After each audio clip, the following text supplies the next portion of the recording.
Well my dear students, ಈ ಒಂದು ವಿಡಿಯೋದಲ್ಲಿ ಫಸ್ಟ್ ಇಯರ್ DLED ಸ್ಟೂಡೆಂಟ್ಸ್ಗೆ ನಾನು 2024 main examination question paper solve ಮಾಡ್ತಾಯಿದ್ದೀನಿ. Communication skills in English. ಈಗಾಗಲೇ ನಾನು ಫಸ್ಟ್ ಯೂನಿಟ್ ಮತ್ತು ಸೆಕೆಂಡ್ ಯೂನಿಟನ್ನು ಈ ಒಂದು ಕ್ವಶನ್ ಪೇಪರ್ನ ಸಾಲ್ವ್ ಮಾಡಿದ್ದೀನಿ. ಈ ಒಂದು ವಿಡಿಯೋದಲ್ಲಿ ನಾನು ಥರ್ಡ್ ಯೂನಿಟನ್ನು ಸಾಲ್ವ್ ಮಾಡೋದಕ್ಕೆ ಹೋಗ್ತಾ ಇದ್ದೀನಿ. ನಿಮಗೆ ಫಸ್ಟ್ ಯೂನಿಟು ಸೆಕೆಂಡ್ ಯೂನಿಟು ಲಭ್ಯ ಇದೆ, ಈಗಾಗಲೇ ನಾನು ಅಪ್ಲೋಡ್ ಮಾಡಿದ್ದೀನಿ. ಅದು ವಿಡಿಯೋ ನೋಡಿಲ್ಲ ಅಂದರೆ ಇದು ಡಿಸ್ಕ್ರಿಪ್ಷನ್ ಬಾಕ್ಸಲ್ಲಿ ನಾನು ಲಿಂಕನ್ನು ಕೊಟ್ಟಿರ್ತೀನಿ, ನೀವೇನು ಮಾಡ್ಬೋದು ನೋಡ್ಬೋದು. ಈ ಥರ್ಡ್ ಯೂನಿಟ್ಟು ಏನು ಅಂತ ಹೇಳಿದ್ರೆ ಕಮ್ಯುನಿಕೇಷನ್ ಸ್ಕಿಲ್ಸ್ ಇನ್ ಇಂಗ್ಲೀಷಲ್ಲಿ ಕಮ್ಯುನಿಕೇಟಿವ್ ಗ್ರಾಮರ್ ಅಂತ ಹೇಳ್ತೀವಿ. ಇದನ್ನು ಕಮ್ಯುನಿಕೇಟಿವ್ ಗ್ರಾಮರ್ ಅಂತ ಹೇಳ್ತೀವಿ. ಸೊ ಇಲ್ಲಿ ನಿಮಗೆ ಎಷ್ಟು ಅಂಕಗಳಿಗೆ ಪ್ರಶ್ನೆ ಕೇಳ್ತವೆ ಅಂತ ಹೇಳಿದ್ರೆ 5 ಅಂಕಗಳಿಗೆ ಪ್ರಶ್ನೆ ಕೇಳ್ತವೆ. ಕ್ವಶನ್ ನಂಬರ್ 7x11 ಏನಿದೆ ಕ್ವಶನ್ ಪೇಪರ್ನಲ್ಲಿ ಕಮ್ಯುನಿಕೇಟಿವ್ ಗ್ರಾಮರ್ ಬಗ್ಗೆ ಇರುತ್ತೆ. ವಿತೌಟ್ ವೇಸ್ಟಿಂಗ್ ಟೈಮ್ ನಾವೇನು ಮಾಡೋಣ, ಆ 7 to 11 ಕ್ವಶನ್ಸ್ನ ಏನು ಮಾಡೋಣ ನೋಡೋಣ. ನೋಡಿ, ಇಲ್ಲಿ ಕ್ವಶನ್ ನಂಬರ್ 7 ಇದೆ. ಈ 7ಇಂದ 11ವರೆಗೂ ಏನು ಅಂತ ಹೇಳಿದ್ರೆ ಕಮ್ಯುನಿಕೇಟಿವ್ ಗ್ರಾಮರ್ ಬಗ್ಗೆನೇ ಪ್ರಶ್ನೆಗಳು ಬರುತ್ತೆ. ಈ ಕ್ವಶನ್ ನಂಬರ್ 7ಅಲ್ಲಿ ಏನಿದೆ, filling the blanks with suitable articles ಅಂತ ಇದೆ. ಆರ್ಟಿಕಲ್ಸ್ ಯಾವ್ದು ಅಂತಕ್ಕಂಥದ್ದು ಅವನೇ ಕೊಟ್ಟಿದ್ದಾನೆ. ಎ ಮತ್ತು ಆ್ಯನ್ ಅಂತಕ್ಕಂಥದ್ದು ಇಂಡೆಫಿನೆಟ್ ಆರ್ಟಿಕಲ್ ಆಗುತ್ತೆ, ದಿ ಡೆಫಿನೆಟ್ ಆರ್ಟಿಕಲ್ ಆಗುತ್ತೆ ಅಂತ ಈಗಾಗಲೇ ನಿಮಗೆ ಗೊತ್ತಿದೆ. ಎಯನ್ನು ನಾವು ಕಾನ್ಸೊನೆಂಟ್ ಸೌಂಡ್ ಬಂದಾಗ ಯೂಸ್ ಮಾಡ್ತೀವಿ, ಆ್ಯನ್ ವೋವೆಲ್ ಸೌಂಡಿಗೆ ನಾವೇನು ಮಾಡ್ತೀವಿ ಯೂಸ್ ಮಾಡ್ತೀವಿ ಅಂತಕ್ಕಂಥದ್ದು ಗೊತ್ತಿದೆ. ಅದು ನೀವೇನು ಮಾಡಬೇಕು, ಸೌಂಡ್ ಮೇಲೆ ಡಿಪೆಂಡ್ ಆಗಬೇಕಾಗತ್ತೆ. ಲೆಟರ್ಸ್ AEIOU ಲೆಟರ್ಸ್ ಏನು ವೋವೆಲ್ಸ್ ಇದೆ ಅದರ ಮೇಲೆ ನೀವೇನು ಮಾಡಬಾರ್ದು, ಡಿಪೆಂಡ್ ಆಗಬಾರ್ದು. ಇಂಗ್ಲೀಷ್ ಅಂತಕ್ಕಂಥದ್ದು ಲೆಟರ್ಸ್ ಅಥವಾ ಆಲ್ಫಾಬೆಟ್ಸ್ ಮೇಲೆ ಡಿಪೆಂಡ್ ಆಗಿಲ್ಲ. ಇಂಗ್ಲೀಷ್ ಅಂತಕ್ಕಂಥದ್ದು 44 ಫೊನೆಟಿಕ್ ಸೌಂಡ್ಸ್ ಮೇಲೆ ಡಿಪೆಂಡ್ ಆಗಿದೆ. ಅದಕ್ಕೆ ಎ ಅಂತಕ್ಕಂಥದ್ದು ಕಾನ್ಸನೆಂಟ್ ಸೌಂಡ್ ಮುಂದೆ ನಾವೇನು ಮಾಡಬೇಕಾಗುತ್ತೆ, ಎ ಹಾಕಬೇಕಾಗುತ್ತೆ. ಆ್ಯನನ್ನು ನಾವು ವೋವೆಲ್ ಸೌಂಡಿನ ಮುಂದೆ ಹಾಕಬೇಕಾಗುತ್ತೆ. ದಿ ಡೆಫಿನೆಟ್ ಆರ್ಟಿಕಲ್ಸ್ಗೆ ನಾವು ಏನು ಮಾಡ್ತೀವಿ ಯೂಸ್ ಮಾಡ್ತೀವಿ. ಇಲ್ಲಿ ನೋಡಿ, ಪ್ರಣವ್ ಲೈವ್ಸ್ ಇನ್ ಅಂತ ಇದೆ. ಇಲ್ಲಿ ಬಿಗ್ ಅಂತ ಇದನ್ನು ನೋಡಬೇಕಾಗತ್ತೆ. ಇಲ್ಲಿ ಬಿಗ್ ಅಂತಕ್ಕಂಥದ್ದು ಬಾ ಸೌಂಡ್ ಬಂತು. ಬಾ ಸೌಂಡ್ ಬಂದಾಗ ನಾವು ಆ ಸೌಂಡ್ ಏನದು, ಅದು ವೋವೆಲ್ ಸೌಂಡಾ ಅಥವಾ ಕಾನ್ಸೊನೆಂಟ್ ಸೌಂಡಾ ಅಂತಕ್ಕಂಥ ನೀವು ನೋಡಬೇಕಾಗತ್ತೆ. ಬಾ ಅಥವಾ ಬಿ ಏನಿದೆ ಅದು ವೋವೆಲ್ ಸೌಂಡ್ ಅಲ್ಲ. ಅದೆಂಥ ಸೌಂಡ್, ಅದು ಕಾನ್ಸೊನೆಂಟ್ ಸೌಂಡ್. ಅದಕ್ಕೆ ನಾವು ಎನ್ನು ಹಾಕಬೇಕಾಗತ್ತೆ. ಇಲ್ಲಿ civils father is dash electrical engineer. ಈ ಕಡೆ ನಮಗೇನು ಬೇಕಾಗಿಲ್ಲ, ಈ ಕಡೆದು ಏನಾಗುತ್ತೆ ಇಂಪಾರ್ಟೆಂಟ್ ಆಗುತ್ತೆ. ಎಲೆಕ್ಟ್ರಿಕಲ್ ಇಂದ ಸ್ಟಾರ್ಟ್ ಆಗಿದೆ, ಎ ಇಂದ ಬರುತ್ತೆ. ಇಲ್ಲಿ ಅ ಇ ಇಂದ ಅಮ್ಮ ಹಾವರೆಗೂ ಏನಿದೆ ಅದೆಲ್ಲ ವೋವೆಲ್ ಸೌಂಡ್ ಆಗುತ್ತೆ. ವೋವೆಲ್ ಸೌಂಡ್ ಬಂತು ಅಂತ ಹೇಳಿದ್ರೆ ಎ ಅಂತ ಬಂತು, ಎ ಅಂತ ಬಂತು ನೋಡಿ ಇಲ್ಲಿ. ಅದಕ್ಕೋಸ್ಕರ ಇಲ್ಲಿ ಏನಾಗಬೇಕಾಗತ್ತೆ, ಯಾನನ್ನು ಆಗಬೇಕಾಗತ್ತೆ. ಎಷ್ಟು ನೀವು ಮಾಡಿದಾಗ ನಿಮ್ಗೆ ಎಷ್ಟು ಮಾರ್ಕ್ಸ್ ಸಿಗುತ್ತೆ, 1 ಅಂಕ ಸಿಗುತ್ತೆ. ನಾನು ಈಗಾಗಲೇ ನಾನು ಇಲ್ಲಿ ಆನ್ಸರ್ನ ಮಾಡಿ ನೋಡಿ ಇಲ್ಲಿ ಮಾಡಿದ ಆರ್ಟಿಕಲ್ಸ್ಗೆ ಇಲ್ಲಿ ನಾನು ಏನು ಎ ಅಂತ ಹಾಕಿದ್ದೀನಿ, ಇಲ್ಲಿ ಯಾನ್ ಅಂತ ಹಾಕಿದ್ದೀನಿ. ನೀವೇನು ಮಾಡಬೇಕು, ಹೀಗೆ ಇದನ್ನು ಆನ್ಸರ್ನ ಮಾಡಿದಾಗ ನಿಮಗೇನಾಗುತ್ತೆ, 1 ಅಂಕ ನಿಮಗೆ ಲಭ್ಯ ಆಗುತ್ತೆ. ನಾವು ಸೆಕೆಂಡ್ ಅಂದರೆ ಕ್ವಶನ್ ನಂಬರ್ 7 ಸಾಲ್ವ್ ಮಾಡಿದ್ವಿ. ಕ್ವಶನ್ ನಂಬರ್ 8ಗೆ ಹೋಗೋಣ. ಚೇಂಜ್ ದ ವಾಯ್ಸ್ ಅಂತ ಇದೆ. ಅಂದರೆ ವಾಯ್ಸ್ ಅಂದರೆ ಇಲ್ಲಿ ಪ್ಯಾಸಿವ್ ವಾಯ್ಸ್ಗೆ ಚೇಂಜ್ ಮಾಡಿ ಅಂತ. ಯಾವುದಕ್ಕೆ ಚೇಂಜ್ ಮಾಡಿ, ಪ್ಯಾಸಿವ್ ವಾಯ್ಸ್ಗೆ ಚೇಂಜ್ ಮಾಡಿ ಅಂತ ಇದೆ. ಇಲ್ಲಿ ಶೇಕ್ಸ್ಪಿಯರ್ ರೋಟ್ ಹ್ಯಾಮ್ಲೆಟ್ ಅಂತ ಇದೆ. ನಾವೇನು ಮಾಡಬೇಕು, ಸಬ್ಜೆಕ್ಟು ವರ್ಬು ಮತ್ತು ಆಬ್ಜೆಕ್ಟನ್ನು ಫೈಂಡ್ ಔಟ್ ಮಾಡಬೇಕಾಗತ್ತೆ. ಇಲ್ಲಿ ಸಬ್ಜೆಕ್ಟು ವರ್ಬು ಆಬ್ಜೆಕ್ಟನ್ನು ಫೈಂಡ್ ಔಟ್ ಮಾಡ್ಕೊಂಡ್ಮೇಲೆ ಇದು V1 ಇದೆಯಾ V2 ಇದೆಯಾ ನೋಡ್ಕೋಬೇಕಾಗುತ್ತೆ. ರೋಟ್ ಅಂತಕ್ಕಂಥದ್ದು V2 ಇದೆ. ಇಲ್ಲಿ ಅದಕ್ಕಿಂತ ಮುಂಚೆ ನಾವೇನು ಮಾಡಬೇಕು ನೋಡಿ, ರೈಟ್ ಅಂತಕ್ಕಂಥದ್ದು V1 ಆಗುತ್ತೆ, ರೋಟ್ ಅಂತಕ್ಕಂಥದ್ದು V2 ಆಗುತ್ತೆ, ರಿಟರ್ನ್ ಅಂತಕ್ಕಂಥದ್ದು V3 ಆಗುತ್ತೆ. ಸೊ ಇದನ್ನು ಒಂದು ಕಡೆ ನಾವು ಬರ್ಕೋಬೇಕಾಗತ್ತೆ, ರೈಟು ರೋಟು ರಿಟರ್ನ್.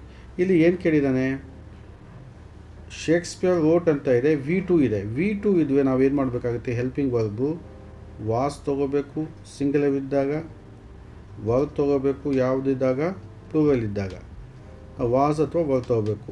ಇಲ್ಲಿ ಹ್ಯಾಮ್ಲೆಟ್ ಅಂತಕ್ಕಂಥದ್ದು ಎಷ್ಟಿದೆ, 1. ಅದಕ್ಕೆ ನಾವೇನು ತೊಗೋಬೇಕು, ವಾಸ್ ತೊಗೋಬೇಕಾಗುತ್ತೆ. ಅದನ್ನು ಹೇಗೆ ತೊಗೋಬೇಕು, ನಾವು ಆಬ್ಜೆಕ್ಟನ್ನು ಫಸ್ಟ್ ತೊಗೋಬೇಕಾಗುತ್ತೆ. ಆಬ್ಜೆಕ್ಟ್ ಫಸ್ಟ್ ತೊಗೊಂಡಾಗ ಏನು ಮಾಡಬೇಕಾಗುತ್ತೆ, ಇಲ್ಲಿ ಆಬ್ಜೆಕ್ಟ್ ಫಸ್ಟ್ ತೊಗೊಳ್ತಾ ಇದ್ವಿ ಅಂದರೆ ನಾವೇನು ಮಾಡಬೇಕಾಗುತ್ತೆ, ಹ್ಯಾಮ್ಲೆಟ್ ಫಸ್ಟ್ ತೊಗೊಂಡ್ವಿ, ಹ್ಯಾಮ್ಲೆಟ್ ತೊಗೊಂಡ್ವಿ. ಆಮೇಲೆ ಇಲ್ಲಿ ರೋಟ್ ಅಂತ ಇದೆ, V2 ಇದೆ. V2ಗೆ ನಾವೇನು ತೊಗೋಬೇಕಾಗುತ್ತೆ, ಹೆಲ್ಪಿಂಗ್ ವರ್ಬ್ ವಾಸ್ ತೊಗೋಬೇಕಾಗತ್ತೆ, ವಾಸ್. ಆಮೇಲೆ V2ನ ಏನು ಮಾಡಬೇಕಾಗುತ್ತೆ, V3ಗೆ ಚೇಂಜ್ ಮಾಡಬೇಕಾಗುತ್ತೆ. V3 ಯಾವುದು, ರಿಟರ್ನ್. Hamlet was return. ಆಮೇಲೆ ಬೈ ಪ್ರಿಪೋಸಿಷನ್ ಆ್ಯಡ್ ಮಾಡಬೇಕು. ಬೈ ಅಂತ ಹಾಕಿ ಸಬ್ಜೆಕ್ಟನ್ನು ನಾವೇನು ಮಾಡಬೇಕು, ಆಬ್ಜೆಕ್ಟ್ ಜಾಗ ತೊಗೋಬೇಕಾಗುತ್ತೆ, ಶೇಕ್ಸ್ಪಿಯರ್ ಅಂತ, ಬೈ ಶೇಕ್ಸ್ಪಿಯರ್. ಸೊ ಇಲ್ಲಿ ನಾನು ನೀಟಾಗಿ ಅದಕ್ಕೆ ಆನ್ಸರನ್ನು ನಾನು ಮಾಡಿದ್ದೀನಿ. ಒಂದು ಸತಿ ಇಲ್ಲಿ ನೋಡೋಣ. ನೋಡಿ, ಇಲ್ಲಿದೆ ಚೇಂಜ್ ದ ವಾಯ್ಸ್ ಅಂತಕ್ಕಂಥದ್ದು. ನೋಡಿ, Hamlet was written by Shakespeare ಅಂತ ಆನ್ಸರ್ ಬಂತು. ಯಾಕೆ ಅಂತ ಹೇಳಿದ್ರೆ, ಈ ಹ್ಯಾಮ್ಲೆಟ್ ಅಂತಕ್ಕಂಥದ್ದು ಆಬ್ಜೆಕ್ಟಲ್ಲಿದೆ. ಆಬ್ಜೆಕ್ಟನ್ನ ನಾವೇನು ಮಾಡಬೇಕಾಗತ್ತೆ, ಸಬ್ಜೆಕ್ಟಿಗೆ ತೊಗೋಬೇಕು. ಹ್ಯಾಮ್ಲೆಟನ್ನ ಫಸ್ಟ್ ತೊಗೊಂಡೆ ನಾನು, V2 ಇದ್ದಿದ್ದಕ್ಕೆ ವಾಸ್ ತೊಗೊಂಡೆ, ವಾಸು. ಮತ್ತು V2 ಏನು ಮಾಡಬೇಕಾಗತ್ತೆ, V3ಗೆ ಏನಾಗುತ್ತೆ, ಚೇಂಜ್ ಆಗುತ್ತೆ, ವಾಸ್ ಮತ್ತು ರಿಟರ್ನ್ ಆಯಿತು. ಬೈ ಪ್ರಿಪೋಸಿಷನ್ಸ್ ಹಾಕೋಬೇಕು ಮತ್ತು ಸಬ್ಜೆಕ್ಟನ್ನ ಏನು ಮಾಡಬೇಕು, ನಾವು ಆಬ್ಜೆಕ್ಟ್ ಜಾಗದಲ್ಲಿ ಹಾಕೋಬೇಕಾಗುತ್ತೆ. Hamlet was written by Shakespeare ಅಂತ ಆಗುತ್ತೆ. ಹೀಗೆ ನಾವೇನು ಮಾಡಬೇಕಾಗುತ್ತೆ, ಆನ್ಸರನ್ನು ಮಾಡಬೇಕಾಗತ್ತೆ. ನೀವು ಇಲ್ಲಿ ಆನ್ಸರನ್ನ ಇದನ್ನು ನೋಡ್ಕೊಳ್ಳಿ, ನಾನು ಎಕ್ಸ್ಪ್ಲೇನ್ ಕೂಡ ಮಾಡಿದ್ದೀನಿ. ಸರಿ, Hamlet was written by Shakespeare ಅಂತ ಇದೆ. ಇದಕ್ಕೆ ನಿಮಗೆ ಎಷ್ಟು ಅಂಕ ಸಿಗುತ್ತೆ, 1 ಅಂಕ ನಿಮಗೆ ಇದಕ್ಕೂ ಸಿಗುತ್ತೆ. ಕ್ವಶನ್ ನಂಬರ್ 9ಗೆ ಹೋಗೋಣ. ಕ್ವಶನ್ ನಂಬರ್ 9ಅಲ್ಲಿ ನೋಡಿ, ಆ್ಯಡ್ ಕ್ವಶನ್ ಟ್ಯಾಗ್ ಅಂತ ಇದೆ. ಕ್ವಶನ್ ಟ್ಯಾಗ್ ನಿಮ್ಗೆ ಯಾವಾಗಲೂ ಗೊತ್ತಿದೆ.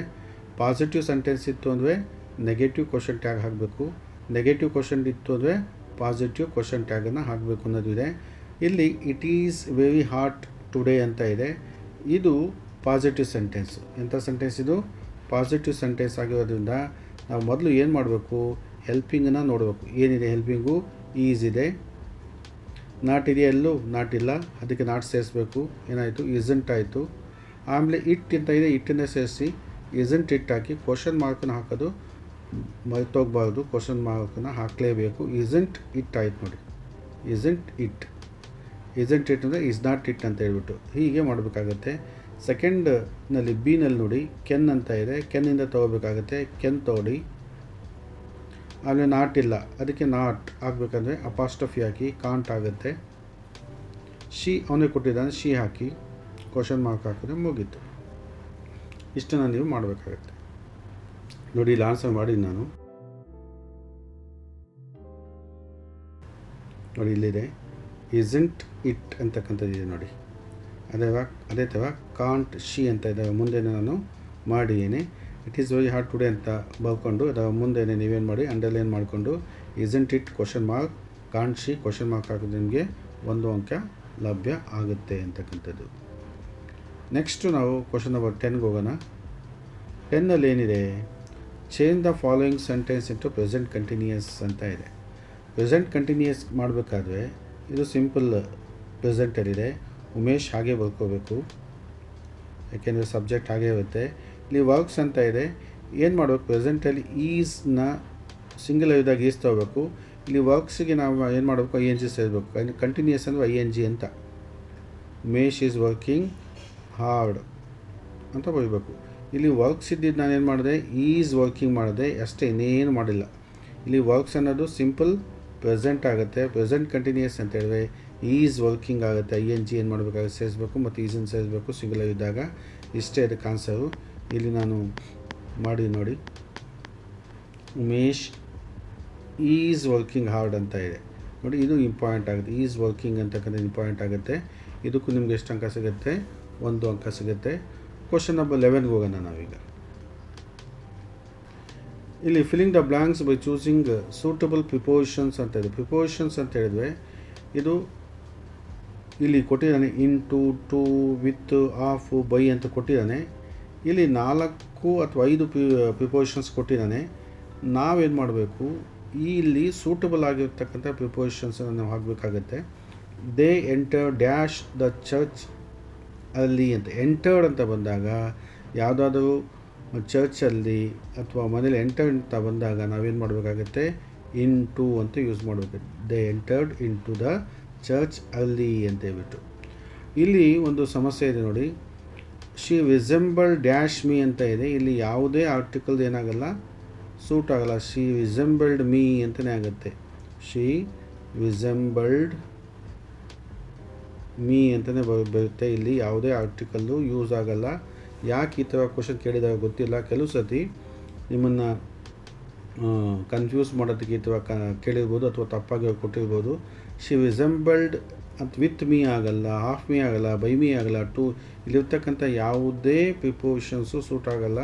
ಅದಕ್ಕೆ ನಾವೇನು ಮಾಡ್ಬೋದು, ಶಿ ರಿಸೆಂಬಲ್ಡ್ ಮೀ, ಇದಕ್ಕೆ 0 ಪ್ರಿಪೋಸಿಷನ್ಸ್ ಅಂತ ಹೇಳ್ಬೋದು ಅಷ್ಟೇ. ಇದರಲ್ಲಿ ಯಾವುದೇ ಪ್ರಿಪೋಸಿಷನ್ಸ್ ಇಲ್ಲ, ಅದಕ್ಕೆ ಶಿ ರಿಸೆಂಬಲ್ಡ್ ಮೀ ಅಂತ ನಾವು ಮಾಡ್ಬೋದು. ಇಲ್ಲಿ ನಾನು ಆನ್ಸರ್ ಅದಕ್ಕೆ ಮಾಡಿದ್ದೀನಿ. ವಿತ್ ಮೀ ಅದು ತಪ್ಪಾಗುತ್ತೆ ನೋಡಿ. ಪ್ರಿಪೋಸಿಷನ್ ದಿ ಎಂಟರ್ಡ್ ಇಂಟು ಅಂತ ಬಂತು, ದಿ ಚರ್ಚ್ ಅಲ್ಲಿ, ಇಲ್ಲಿ ಇಂಟು ಬಂತು. ಇಲ್ಲಿ ಶಿ ರಿಸೆಂಬಲ್ಡ್ ಮೀ, ಇಲ್ಲಿ ಯಾವುದೇ ಪ್ರಿಪೋಸಿಷನ್ ನಾವು ಬಳಸೋದಕ್ಕೆ ಸಾಧ್ಯ ಇಲ್ಲ. ಈ ಥರದ ಒಂದು ಕನ್ಫ್ಯೂಷನ್ ಆಗಿರ್ತಕ್ಕಂಥ ಒಂದು ಕ್ವಶನ್ ಇಲ್ಲಿ ಬಂದಿದೆ. ಇದಕ್ಕೂ ಎಷ್ಟು ಮಾರ್ಕ್ಸ್ ಸಿಗುತ್ತೆ, ನಿಮಗೆ 1 ಅಂಕ ಸಿಗುತ್ತೆ. ಈ ಒಂದು ವಿಡಿಯೋದಲ್ಲಿ ನಾನು ಕಮ್ಯುನಿಕೇಟಿವ್ ಗ್ರಾಮರ್ ಬಗ್ಗೆ 7, 8, 9, 10, 11 7 to 11 ಏನಿದೆ ಥರ್ಡ್ ಯೂನಿಟ್ ಬಗ್ಗೆ ನಿಮಗೆ ಕೇಳ್ತಾನೆ ಅಂತ ಹೇಳಿದ್ದೀನಿ. ಥರ್ಡ್ ಯೂನಿಟ್ 7 to 11 ಇರುತ್ತೆ. ಎಷ್ಟು ಅಂಕಕ್ಕಿರುತ್ತೆ? 5 ಅಂಕಗಳಿರುತ್ತೆ. ಇದನ್ನು ಹೆಚ್ಚು ನೀವು ಪ್ರಾಕ್ಟೀಸ್ ಮಾಡಿ. ಎಕ್ಸಾಮ್ಗೆ ಹೋಗೋಕ್ಕಿಂತ ಮುಂಚೆ ಇದನ್ನು ಹೆಚ್ಚು ಪ್ರಾಕ್ಟೀಸ್ ಮಾಡಲೇಬೇಕು. ಯಾಕೆ ಅಂತ ಹೇಳಿದ್ರೆ ನಿಮಗೆ ಫಸ್ಟ್ ಇಯರ್ ಏನು ಕಮ್ಯುನಿಕೇಷನ್ ಸ್ಕಿಲ್ಸ್ ಇನ್ ಇಂಗ್ಲೀಷ್ ಅಂತಕ್ಕಂಥದ್ದು ಏನಿದೆ ಅದು ಆ ಸೋರ್ಸ್ ಬುಕ್ಕು ತುಂಬಾ ಕಡಿಮೆ ಸಹಾಯಕ್ಕೆ ಬರುತ್ತೆ. ಯಾಕೆಂತ ಹೇಳಿದ್ರೆ ಇಲ್ಲಿ ಅಪ್ಲೈಡ್ ಲೆವೆಲ್ ಕ್ವಶನ್ಸ್ ಇರುತ್ತೆ. ನೀವು ಅದಕ್ಕೇನು ಮಾಡಬೇಕಾಗತ್ತೆ, ನೀವು ಲಾಸ್ಟ್ ಇಯರ್ ಅಥವಾ ಪ್ರೀವಿಯಸ್ ಇಯರ್ ಕ್ವಶನ್ ಪೇಪರ್ನೇ ನೀವು ಓಲ್ಡ್ ಕ್ವಶನ್ ಪೇಪರ್ ನೋಡಬೇಕು. ಮತ್ತು ಇಂಥ ವೀಡಿಯೋಗಳನ್ನು ನೋಡೋದು ನಿಮಗೇನಾಗುತ್ತೆ, ಹೆಚ್ಚು ನಿಮಗೆ ಸಹಾಯ ಆಗುತ್ತೆ. ನಿಮಗೆ ಈ ವಿಡಿಯೋಗಳಿಂದ ತುಂಬ ಸಹಾಯ ಆಯಿತು ಅಂತ ಹೇಳಿದ್ರೆ ಈ ವಿಡಿಯೋನ ಏನು ಮಾಡಿ, ನೀವು ಈ ಚಾನಲನ್ನು ನೀವು ಸಬ್ಸ್ಕ್ರೈಬ್ ಮಾಡ್ಕೊಳ್ಳಿ. ಯಾಕೆಂತ ಹೇಳಿದ್ರೆ ನನ್ನ ವೀಡಿಯೋ ನಿಮಗೆ ಅತಿ ಬೇಗ ತಲುಪುತ್ತೆ ಅಂತ ಹೇಳಿ, all the best for your examination ಅಂತ ಹೇಳಿ ನಾನು ಈ ವಿಡಿಯೋನ ಇಲ್ಲೇ ಸಮಾಪ್ತಗೊಳಿಸ್ತಾ ಇದ್ದೀನಿ. Thank you.